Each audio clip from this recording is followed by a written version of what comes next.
बिस्मिल्लाहिर्रहमानिर्रहीम। अस्सलाम वालेकुम स्टूडेंट्स, कैसे हैं आप सब। उम्मीद है कि आप सब खैरियत से होंगे और अपनी छुट्टियों से लुत्फ़ उठा रहे होंगे और अभी तक जितनी भी बातें मैंने आप लोगों से कही आप लोगों ने इन पर अमल किया होगा। आज मैं आप लोगों से बेटा एक और बात कहना चाहूँगी। नबी करीम सल्लल्लाहु अलैहि वसल्लम ने फरमाया, अगर जूते का तस्मा भी टूट जाए तो अल्लाह से मांगो। इसलिए हमें हर हाल में अल्लाह ताला से मांगना चाहिए। आज हम अपनी सरगर्मी नंबर 14 शुरू करने जा रहे हैं। सरगर्मी नंबर 14 में हमें क्या कहा गया है? मुकालमा नगारी। आइए देखते हैं कि हमें किस मौजू पर मुकालमा लिखना है। आपके वालिदैन ने आपको एक पालतू जानवर रखने की इजाज़त दी है। आप अपने और अपने वालिदैन के दरमियान एक मुकालमा लिखिए जिसमें आप इन्हें कहें कि आप एक पालतू जानवर के तौर पर एक हाथी, ज़ेब्रा या पेंगुइन पालना चाहते हैं। इन तमाम जानवरों में से बेटा आप लोग किसी एक का इंतखाब करेंगे और फिर इस पर मुकालमा लिखेंगे। सबसे पहले हम देखेंगे कि मुकालमा किसे कहा जाता है और मुकालमा लिखने का असूल और तरीक़ाकार क्या है। दो या दो से ज़्यादा अफराद की गुफ्तगू को मुकालमा कहा जाता है।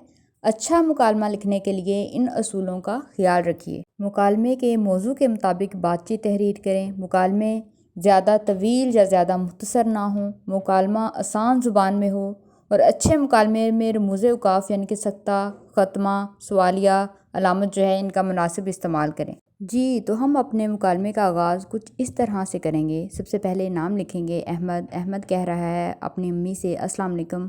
अस्सलाम वालेकुम के बाद नदाया की अलामत इस्तेमाल की जाएगी। अम्मी जान वालेकुम अस्सलाम। वालेकुम अस्सलाम के बाद फिर से नदाया की अलामत इस्तेमाल होगी। अहमद, अम्मी जान अब्बू कहाँ हैं? अब यहाँ पे बेटे सवाल पूछा गया है तो सवालिया निशान इस्तेमाल किया जाएगा।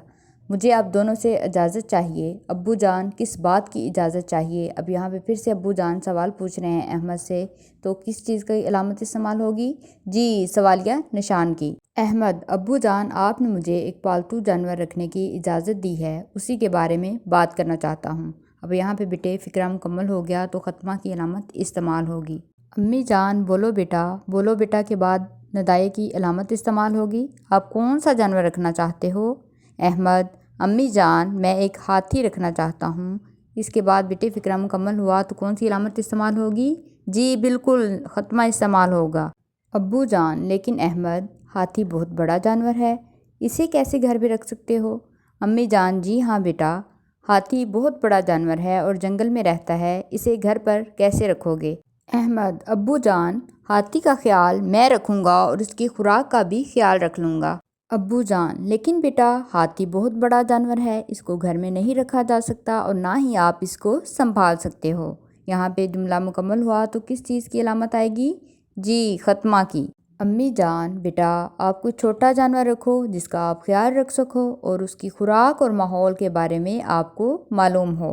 अहमद, ठीक है अम्मी जान, मैं अपने दोस्त से पूछूंगा किसी छोटे जानवर के बारे में। अब मैं स्कूल जा रहा हूँ। अब्बू जान खुदा हाफिज़ बेटा। इसके बाद नदाये की अलामत इस्तेमाल होगी।